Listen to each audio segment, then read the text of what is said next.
지난주에 이어서요 계속해서 예수님의 전도 사역이 진행 중에 있습니다. 예수님은 여러 동네를 다니시면서 각 동네에 회당에 들어가셔서 가르치는 사역을 하셨습니다.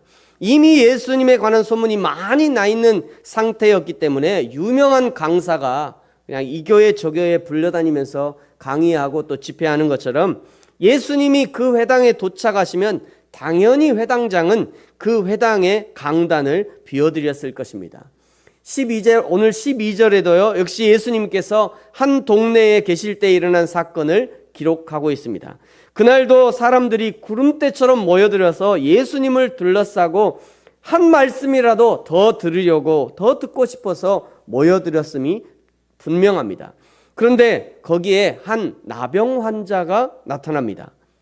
일반적으로 성경에 나병이라고 하는 것은 우리가 보통 알고 있는 그 문둥병도 있지만 일반적으로 악성 피부병을 대부분 그냥 나병이라고 합니다. 성경에서는 악성 피부 종양, 그때는 이렇게 나눌 수 없으니까요. 근데 피부에 생겨난 악성 그 피부병도 모두 다 나병이라고 그랬어요. 이스라엘의 율법으로 나병은 강력한 전염이 있는 것으로 생각되었기 때문에 일반인들과 절대 접촉하면 안 되는 그런 질병이었습니다. 그래서 나병이 있는 자들은요, 나병이 있는 자가 길거리로 나올 때는요, 레위기 13장에 보니까요, 환자는 옷을 찢고, 자기 옷을 찢어야 돼요. 자기 옷을 찢고, 머리를 풀어 헤치고, 그리고 자기 입술을 가리고, 뭐라고 외쳐요? 부정하다, 부정하다. 자기가 나병이니까 옷을 찢고 머리를 풀어헤치고 입술 가리고 부정하다 부정하다 이렇게 소리를 치면서 일반인들이 자기에게 가까이 오지 못하도록 했어야 합니다. 근데 12절은요 분명 의사 누가가 쓴 거거든요. 의사 누가가 봐도 온몸에 나병이 발병한 사람이었던 거예요. 여러분 생각해 보세요. 도대체 어떻게 이 나병 환자가 예수님께로 나올 수 있었을까요? 일반적으로는 불가능하거든요. 올 수가 없는 상황인데 도대체 어떻게 이 나병 환자가 예수님께 나올 수 있었을까?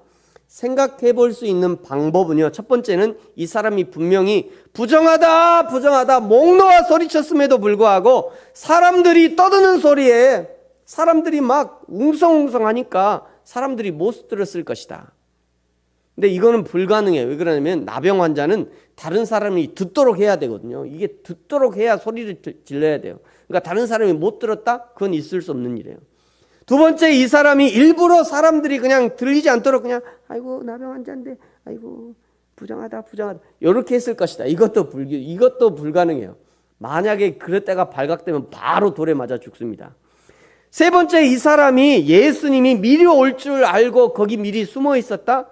이것도 사실은 불가능하죠. 왜 그러냐면 예수님이 그냥 가시는 게 아니거든요. 예수님이 가실 때는 다 미리 그 제자들이 가서 보고요. 어느 쪽으로 가는 게 좋겠다 이렇게 얘기를 했기 때문에 또 거기에 길거리에 이 사람들이 숨어 있을 수가 없어요. 불가능한 거죠. 그러면 도대체 이 나병 환자가 어떻게 예수님 앞에 지금 서 있는 것인가? 첫 번째 가능성은요. 이 나병 환자가 길에 앉아 있었고 예수님이 그 길로 지나가셨다. 이런 가능성이 있습니다. 원래 이 나병 환자는 굳이 이렇게 안 했는데 그냥 거기 앉아 있었는데 예수님이 그 앞으로 지나간 거예요. 첫 번째 가능성. 마치 수가성에 여인을 만나기 위해서 태양이 가장 뜨거운 한낮에 다른 사람들이 다 낮잠으로 태양을 피하고 있는 그 시간에 여인이 물을 기르러 온다는 그 사실을 아신 예수님이 그 시간에 딱 맞춰서 수가성 우물가에 도착하신 것처럼 오늘 이 환자 앞에 예수님이 일부러 걸어가신 겁니다. 그것이 첫 번째 가능성이에요. 두 번째 가능성은요, 이 나병 환자가 예수님께 나아가고자 했을 때 예수님이 자신을 마치 밀어 떨어뜨리려고 하는 그 사람들 사이를 예수님이 지나오셨잖아요. 그냥 막 군중들이 모여서 예수님을 벼랑으로 떨어뜨리려고 할 때 그 사이를 예수님이 그냥 지나오셨거든요. 마치 이것처럼 이런 기적적으로 이 기적을 이 사람에게 예수님이 베푸셨다. 그래서 예수님이 길을 터줬다. 이런 가능성을 생각해 볼 수 있습니다. 여러분, 이 두 가지는 얼마든지 가능하지 않겠습니까? 얼마든지 가능하죠. 하나님이 하시는 일이니까요. 중요한 것은 둘 다 예수님의 특별한 은혜였다는 거예요. 둘 다.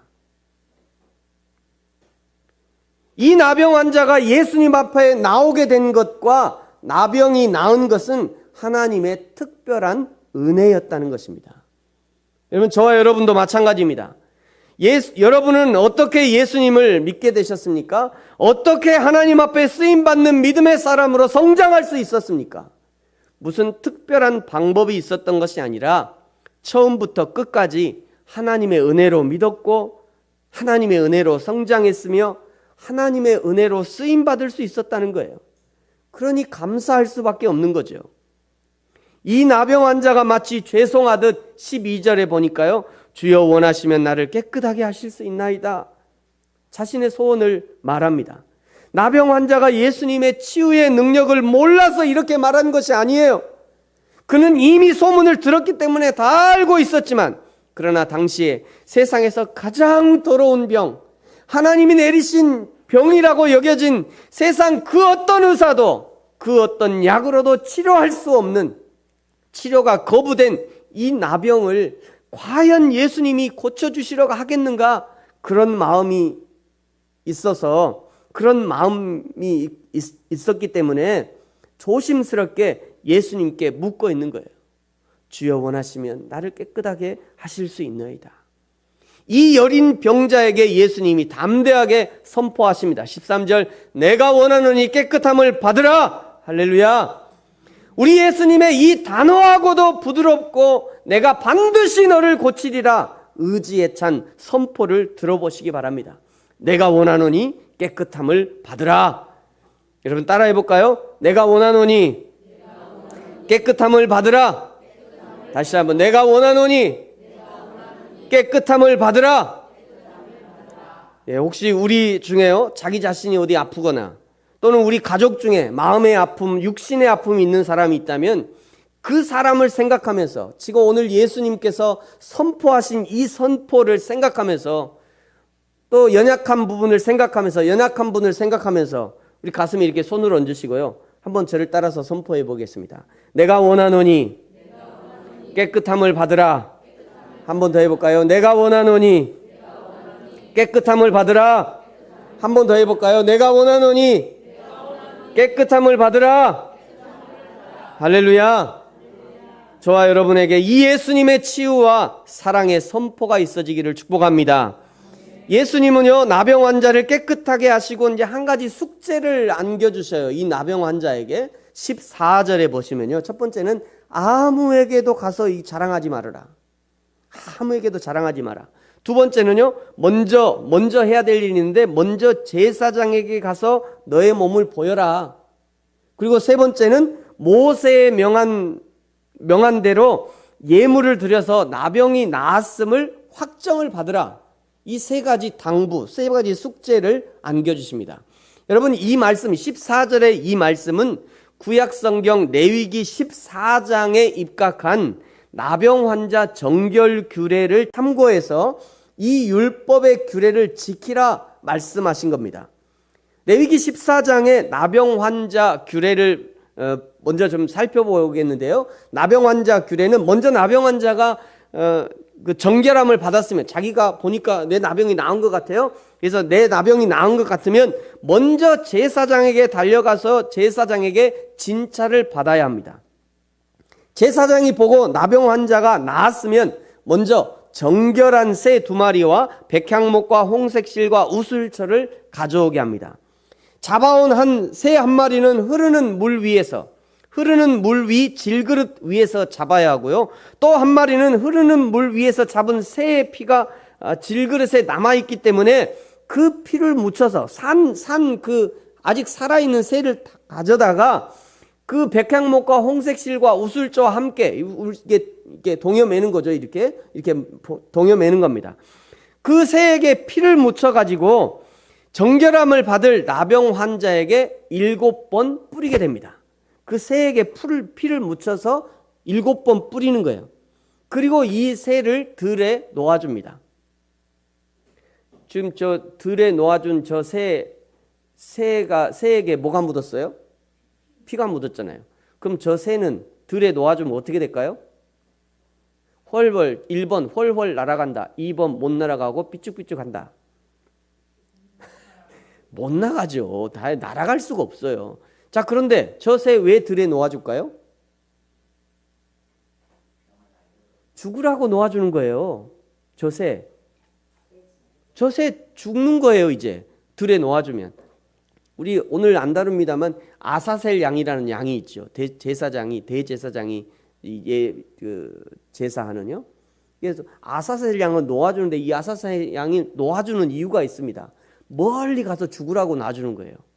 이 새도 마찬가지예요. 이 새를 물에 씻어서 날아갈 수 있도록 해서 놔준 게 아니라 그냥 피 묻은 대로 놔준다니까요. 그러면 피가 끈적끈적하니까 나중에 뭐 어찌 날아갈 수가 없는 거죠. 그러다가 푸드득 하면 이 지나가던 뭐 일이나 와서 잡아먹는 거죠. 그 죽으라고 놔주는 거예요. 그러니까 저 새 2마리는 다 죽는 새입니다. 그 다음에 이제 환자는요, 이 핏부림을 받은 환자는 옷을 빨고요, 그 다음에 털을 밀고 목욕을 하고, 그리고 자기 장막 집 밖에서 7일을 머물러야 합니다. 이렇게 7일이 지난 후에 7일이 지나면 다시 또 몸에 털이 날 거 아니에요. 그러면 이 몸의 털을 다 또 밀어야 돼요. 머리털과 수염과 눈썹을 다 밀고. 왜 밀죠, 근데? 깨끗하게. 왜 미냐면 또 이 털 사이사이에 나병이 또 돋았나 확인하는 겁니다. 머리털을 안 보이잖아요. 그러니까 다 밀어야 돼. 깨끗하게 밀어서 이 나병이 또 돋았나 다시 한번 확인하는 거예요. 그리고 8째 날이 되면 이 흠없는 순양 2마리와 1년 된 흠없는 어린 암양 1마리와 고운 가루 10분의 3 에바에 기름을 섞은 소재물과 기름 한 록을 가져다가 회막문 앞에 놓아야 합니다. 여러분, 아직 안 끝났어요. 굉장히 중요한 작업이기 때문에 제가 이것을 이게 좀 설명하고 있습니다. 여러분, 이거는 사람이 죽느냐 사느냐의 문제예요. 뭐 성경에 기록된 레위기, 그렇지 않아도 복잡한 레위기, 그것도 내일도 아니고 남의 얘기니까 별 관심 없다 하지 마시고, 언제 나에게 이런 질병이 닥칠지 아무도 알 수 없는 일이에요. 여러분, 그러니 정신을 차리고 마치 이게 나의 일처럼, 내 자녀들의 일인 것처럼 정신을 차리고 집중해서 들어보시기 바랍니다. 또 시작합니다. 그 다음에 이번에는요, 제사장이 또 해야 될 일이 또 남아 있어요. 제사장이 해야 될 일. 제사장은요, 어린 순양과 기름 한 록을 함께 속죄제로 드리고 흔들어서 요제로 삽니다. 여기 요제라는 것은 흔들다 이런 의미예요. 흔드는 제사를 요제라고 그래요. 흔들어서 요제를 드려요.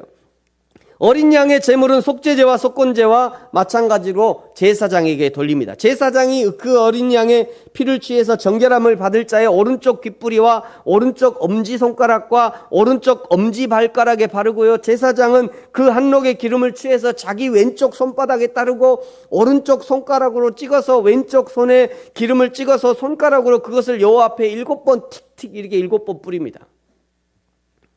그 다음에 또 손에 남은 기름은 제사장이 정결함을 받을 자의 오른쪽 귓부리와 오른쪽 엄지손가락과 오른쪽 엄지발가락 그리고 속죄제물의 피 위에 발라요. 그리고 손바닥에 남은 기름은 환자의 머리에 이제 다 바릅니다. 이게 17절인데요. 57절까지 더 남았어요. 더 할까요, 말까요? 제가 57절까지 설명했다가는 여러분 중에 일어나서 가실까봐 제가 여기까지만 하겠습니다. 여기까지만 할게요. 여기까지만. 여러분 좀 자세히 알고 싶으면 레위기 14장을 한번 보시면 유익합니다.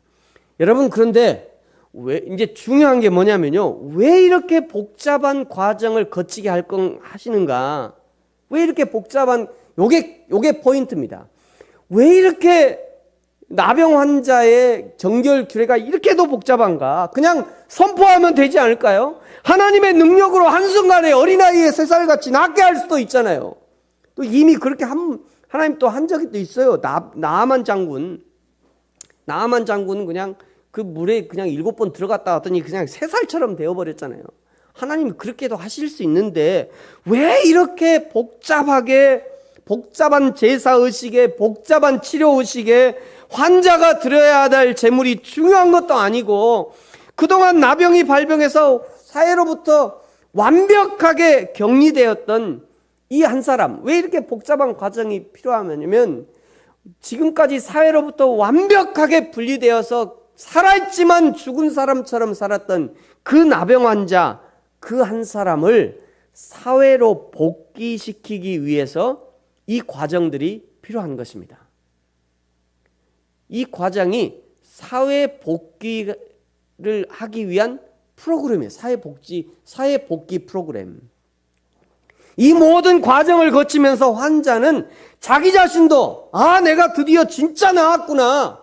내가 내 나병이 진짜 나았구나. 그러면서 자기 자신도 인식하게 되는 것이고요.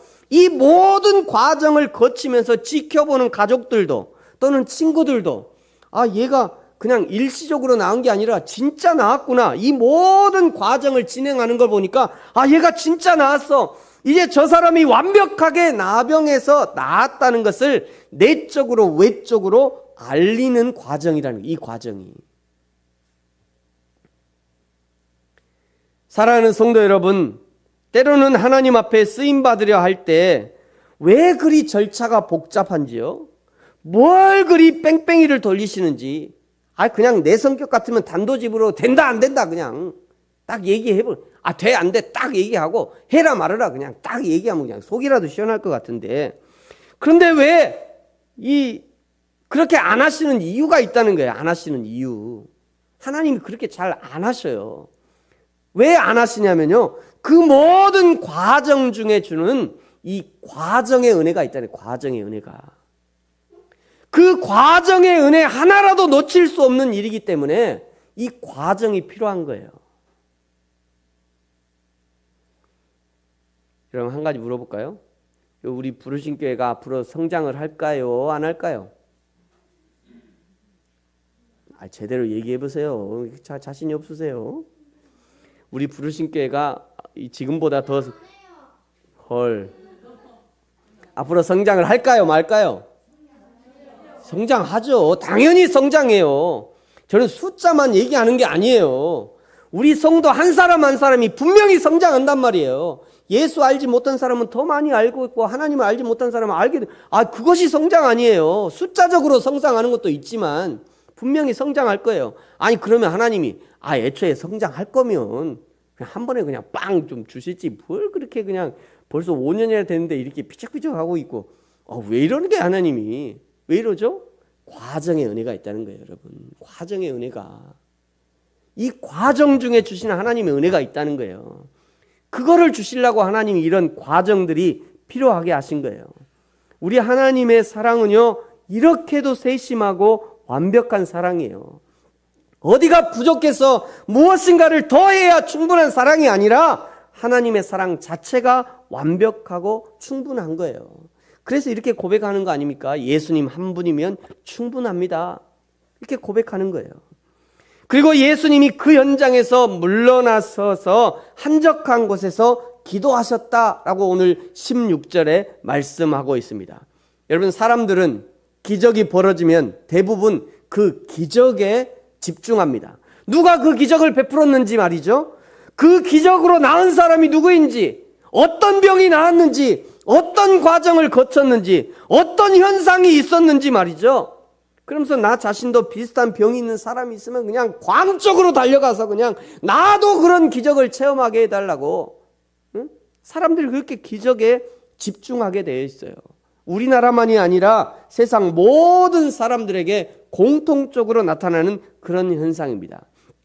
그래서 예수님이 조용히 물러가서 한적한 곳에 물러가셔서 거기서 기도하시는 거예요. 한적한 곳에 가셔가지고 그냥 뒤돌아서 어이구, 내가 저놈의 인간들, 내가 진짜 저 인간을 내가 언제까지 함께 해야 되나 하면서 땅을 치면서 혀를 끌끌끌 차시는 그것이 아니라, 그게 아니라 지금 예수님이 이 기적과 이 이적의 근원이 어디서부터 있었는지를 몸으로 보여주고 계신 겁니다. 그래서 예수님이 뭐 하셨다고요? 기도하셨다고요. 기도하셨다고. 지금 예수님이 그 기적이 어디서부터 왔는지 몸으로 보여주고 계신 거예요. 마가복음 9장 29절 같이 한번 읽어볼까요? 시작. 이르시되 기도 외에 다른 것으로는 이런 종류가 나갈 수 없느니라 하시니라. 아멘. 말씀만 하신 것이 아니라 예수님이 실천적으로 기도하시는 모습을 보여주고 계시는 거예요. 너희가 기적을 원하느냐? 예수님처럼 기도하라는 거죠. 너희의 질병이 치유받기 원하느냐? 내가 지금 한적한 곳에서 하나님 아버지께 기도하는 것처럼 너희도 이렇게 기도하라는 거죠. 이 나병을 낫게 하는 이 기적이 나에게서 난 것이 아니라 하늘의 하나님, 만물의 창조주 하나님 아버지에게서 왔다는 것을 보여주고 계신 겁니다. 사랑하는 성도 여러분, 기적을 원하십니까? 기도하시기 바랍니다. 새벽에 기도하고요, 밤에 기도하고요, 걸어다니면서 기도하고, 예배하면서 기도하고, 찬양하면서 기도하고, 일하면서 기도하고 말이죠. 기도할 때 기적이 일어나는 것이고, 기도할 때 하늘의 문이 열리는 것이고, 기도할 때 하나님 아버지의 마음을 알 수 있는 것이에요. 기도하신 예수님이 다시 가르치실 때 17절에 다시 이렇게 말씀하죠. 이 다시 가르치실 때 하는 걸 보니까 다른 회당에 또 가신 것 같아요. 기도하시고 금방 그 다음날 또 다시 다른 회당에 가신 거죠. 이 17절부터는요, 오늘 우리가 안 읽었습니다만 이 17절부터는 중풍병자를 고치신 그 기적을 기록하고 있어요. 그날도 역시 예수님은 그 마을 회당에서 계셨고, 특별히 예수님의 소문이 확산되자 유대 각 마을과 예루살렘에서 이 예수라는 사람을 검증이라도 하듯이 검증해봐야 되겠다라고 생각하고, 거기에 바리새인과 율법 교사들도 쫙 앉아 있었어요. 그뿐 아니라 누가는 병을 고치는 이 주님의 능력이 예수님과 함께 했다, 이렇게 기록하고 있어요. 무엇을 보고 누가는 병을 고치는 능력이 예수님과 함께 했다라는 것을 알게 되었을까? 예수님 머리에 막 후광이 이렇게 쫙 비치고, 막 예수님 머리에 성령이 막 갑자기 막 신비한 현상이 일어난 것이 아니라, 그 후에 벌어지는 이런 일들을 보니 이것은 하나님의 능력이 아니고서는 일어날 수 없는 일들이었기 때문에 그것이 곧 하나님의 능력이 함께 하신 것이다 라고 설명하고 있는 겁니다.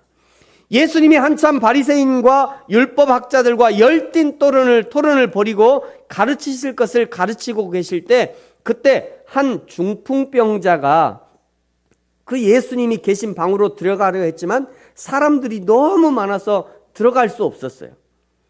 들어갈 수 없자 이번에는 친구들이 지붕으로 올라가 가지고요, 그 지붕을 뜯어 가지고 침상을 예수님 앞에 내려놓고 있습니다. 병자의 4명의 친구가 메고 지붕으로 올라가서 지붕을 걷어내고 밧줄을 메고 침상째 내려놓는 일이, 여러분, 이게 보통 일이 아니잖아요. 그냥 이게 보통 일이 아니거든요. 이게 그 지붕을 뜯어야 되는데 이게 무슨 보통 일이겠어요? 먼지가 날리고 지푸라기가 그냥 날리고 마른 이파리가 떨어지고 얼기설기 섞은 굵은 석가래 같은 나무들이 그냥 쏟아질 것 같고, 그냥 한두 개쯤은 또 떨어지기도 했을 것 같아요. 밑에 있는 사람들은 아이고 이게 어떻게 된 거야, 이리저리 막 피하면서요, 안 맞으려고, 야야 지금 뭐 하는 거야, 지금 왜 저래, 막 이런 난리가 났을 것 같아요. 그럼에도 불구하고 이 난리가 벌어졌을 법한 그 현장을 오늘 19절에는요 아주 간단한 몇 마디로 깔끔하게 정리하고 있어요. 지붕에 올라가 기와를 벗기고 병자를 침상째 무리 가운데로 예수 앞에 달아 내리니, 뭐 별 설명이 없어요. 별 설명 없이 그냥 했대요. 누가는요 지금 의도적으로 이 다음에 벌어질 예수님의 치유 사역에 성경을 읽는 독자들을 집중시키고 있는 겁니다. 정말 봐야 할 것을 집중해서 보고 굳이 보지 않아도 되는 것에는 관심을 두지 않도록 하고 있는 거예요. 뭐 저기서 뭐 지푸라기 떨어지는 게 뭐가 중요해요? 흙 좀 떨어지는 게 뭐가 중요해요? 그렇잖아요? 나뭇가지 툭툭 떨어지는 게 뭐가 중요해요? 거기 먼지가 날리는 게 뭐가 중요하냐고요? 그래서 지금 기록을 안 하고 있는 거예요. 왜요? 그 다음에 예수님께서 이루실 치유 사역에 집중하기 위해서. 여러분, 우리 신앙생활에도 이 선택과 집중을 잘 해야 합니다. 교회는 무엇이 중요합니까? 신학자들은요, 교회에 가장 중요한 교회에 5대 사명이 있다라고 정리해놨어요. 이것은요, 교회와 성도가 해야 할 일, 교회와 성도의 사명과도 맞닿아 있는 내용입니다. 그래서 교회와 성도가 집중해야 될 5가지 선택과 집중을 말하고 있는 거예요. 첫 번째는요, 신앙생활의 가장 기본인 예배.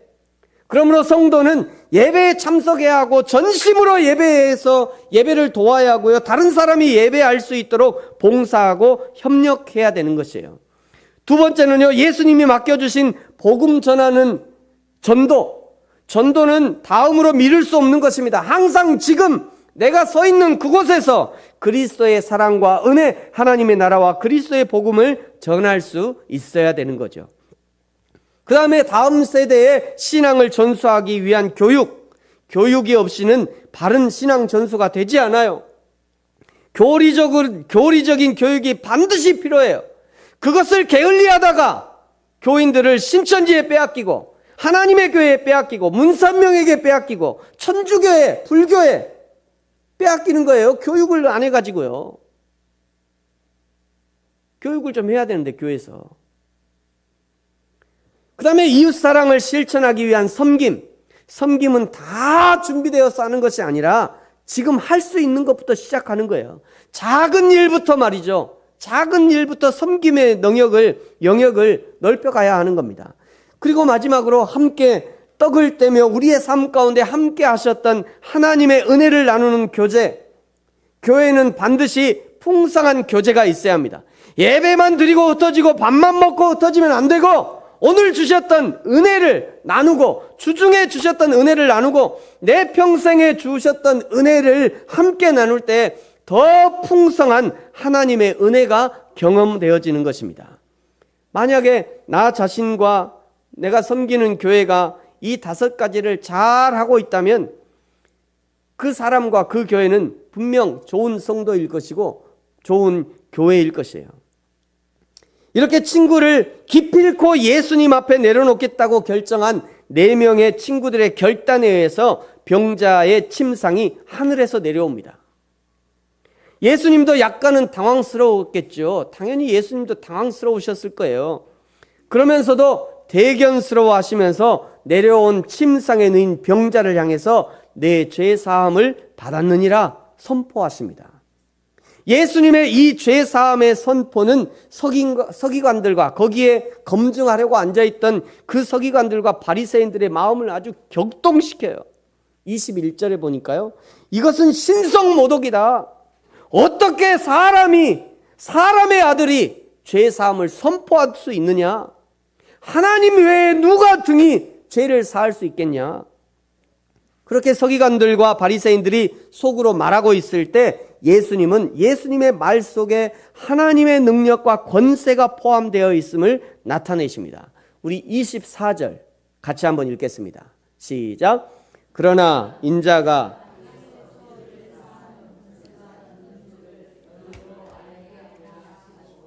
중풍병자에게 말씀하시되 내가 내게 이르노니 일어나 내 침상을 가지고 집으로 가라 하시매 아멘. 예수님이 명령하시자 침상에 누워서 내려왔던 그 사람이 벌떡 일어나 가지고요, 자신의 침상을 들고 하나님께 영광을 돌리면서 자기 집으로 갔다라고 25절이 말씀하고 있어요.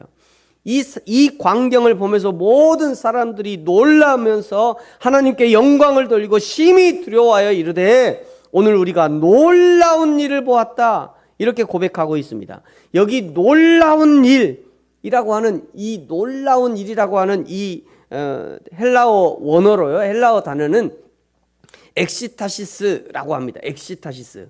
이 엑시타시스라고 하는 이 단어가 무슨 의미냐면요, 당황스러운 일, 경악스러운 일, 전혀 예상할 수 없었던 일, 이런 뜻이에요. 그러니까 거기 모였던 모든 사람들은 예수님이 나병 환자를 고쳐주실 것도 기대하지 않았고 지붕을 뚫고 내려오는 저 무례한 사람을 고쳐줄 것이라고는 전혀 예상도 기대도 하지 않았다는 겁니다. 더군다나 거기 거룩한 율법 교사와 바리새인들이 그냥 도끼 눈을 하고 꼬투리만 잡으면 그냥 내가 어떻게 하겠다라고 지금 눈을 부릅뜨고 앉아 있는데 그 살얼음판 같은 그들 앞에서 예수님이 하나님이 아니시면 할 수 없는 기적을 베푸셨으니 당혹스럽고 놀랄 수밖에 없는 겁니다. 여러분, 오늘 이 본문을 통해서 두 가지 사건을 우리가 봤는데요. 나병 환자를 치유하신 사건, 그리고 중풍병자를 치유하신 사건. 이 두 사건이 우리에게 알려주시는 것은 무엇인가? 첫 번째는요, 한계를 뛰어넘으신 예수님. 예수님은 모든 한계를 뛰어넘는 하나님이시라는 겁니다. 나병이 가로막은 한계, 군중들이 가로막은 한계, 세상의 편견이 가로막은 한계도 하나님이신 예수님을 막을 수 없다는 거예요. 두 번째는요, 예수님이 생명의 주관자라는 것을 보여주고 계신 겁니다. 이 두 사건을 통해서 보여주고 싶은 것이 그 예수님이 곧 하나님이시라는 것을 증명하고 있는 거예요. 이 두 사건을 통해서. 근데 사람들은 이런 것 얘기하면 아까도 얘기했지만 기적에만 집중해요. 기적에만 집중한 나머지 정작 봐야 할 하나님을 보지 못하는 거예요. 그것을 지금 우리에게 말씀하고 있는 것입니다. 사랑하는 성도 여러분, 지금 여러분은 어떤 한계에 부딪혀 있습니까? 나병 환자처럼 도무지 하나님의 은혜를 얻을 수 없을 것 같은 상황입니까?